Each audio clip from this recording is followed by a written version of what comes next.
Zaterdag vond in Hermeskershof de Pokémonbeurs plaats. En vanuit het hele land en zelfs vanuit België en Duitsland wisten bezoekers de weg naar Merselo te vinden. Hier zijn standhouders, 150, kaartjes aan te bieden, koekjes, merchandise, echt van alles, ruil area. De kindjes kunnen gewoon echt, en de volwassenen, want laat je niet vergissen, Pokémon is voor iedereen. Ruilen, kopen en lachen. Het is eigenlijk tot stand gekomen dat ik zelf aan het sparen was. En dan ga je dus standhouders, winkels zoeken van waar je toch het goedkoopst kunt inkopen. Ja, en hij zegt ook van, hey, in jouw regio is geen beurs. Boven in Nederland of echt in het midden wel. Nou, toen zijn we dus samen met die standhouder iets op gaan richten. In een wijkcentrum in Venray, de Hoender. 20 standhoudertjes en op een gegeven moment kwamen er tussen de 400 en 700 man op af. En ja, dat konden we niet aan, dus toen zijn we op zoek gegaan naar een grotere locatie. En die vorige locatie was ook te klein. En nu zijn we uiteindelijk hier in een half of 4000 vierkante meter. Ik ben naar mensen op zoek die kaarten graag willen ruilen. Ik ben op zoek naar nieuwe Pikachu's bijvoorbeeld en andere interessante kaarten. En die zou ik graag willen ruilen met iemand anders. Ja, ik probeer hier Pokémon kaarten te ruilen, maar het gaat niet zo goed.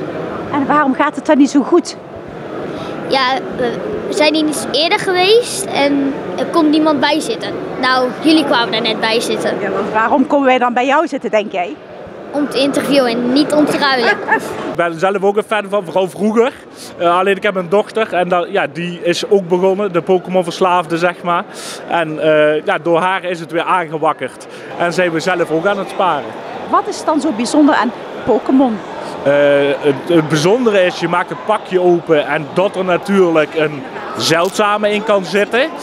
Maar wat het ook is, de kaartjes kunnen gewoon heel veel waard zijn. En als je een kaartje dus openmaakt, en je leert dat wel je kinderen, dat geef ik ook aan iedereen, leren het ze wel. Want een kaartje kan gewoon gauw 100 of 300 euro waard zijn. Ja, je krijgt kaartjes en die zijn geld waard. Geld. En die kun je dan koop je bijvoorbeeld voor 6 euro kaartjes die je voor meer dan 6 euro kan verkopen. Wat is er zo bijzonder voor jou aan Pokémon? Het zijn soms hele schattige beestjes. Dat vind ik ook heel leuk. En ik kijk de serie ook, het is ook heel leuk. Het is eigenlijk al vanaf mijn jeugd begonnen. Toen Pokémon eigenlijk pas uitkwam, 1995, 1996, vond ik het al heel interessant om op tv te zien. En ik vroeg natuurlijk voor mijn verjaardag nieuwe pakjeskaarten en zoiets allemaal.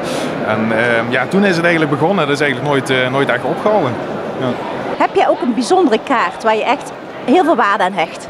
Bijzondere kaart heb ik eigenlijk niet echt bij me, moet ik zeggen. Die liggen voornamelijk thuis. Ik neem eigenlijk meestal mee gewoon wat ik ruil, of wat ik wil ruilen. En de rest laat ik eigenlijk thuis, moet ik zeggen. Ik ben wel heel trots op een aparte verzameling wat ik heb. Pikachu's, daar heb ik er heel veel van. Dus dat wel. Maar de echte speciale kaarten, die heb ik niet bij me. Nee. En heb jij dan ook een kaart die heel speciaal is? Ik heb deze net hier. Deze is een Japanse Pikachu.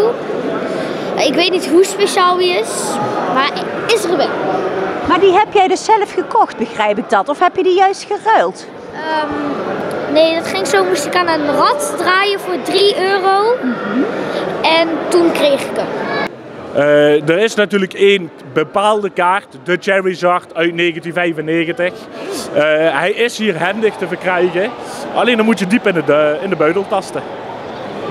Hoeveel ongeveer? Je hebt dus je hebt graders en die graden dus een kaart. En dan kan hij een 1 tot een 10 krijgen. Nou, en 1 is slechte staat en 10 is een hoge staat. Heb je een 6, pakken we de middenweg. Heb je hem voor 200 euro, pak je de 10, dan praten we over 15.000 euro.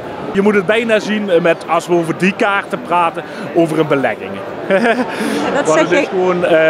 Het is gewoon het sparen, het wegleggen voor de volgende generatie. Hetzelfde als postzegels. Hoe ouder de postzegel, hoe meer waard. En dat is bij Pokémon precies hetzelfde.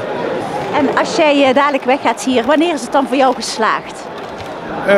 Altijd eigenlijk, altijd.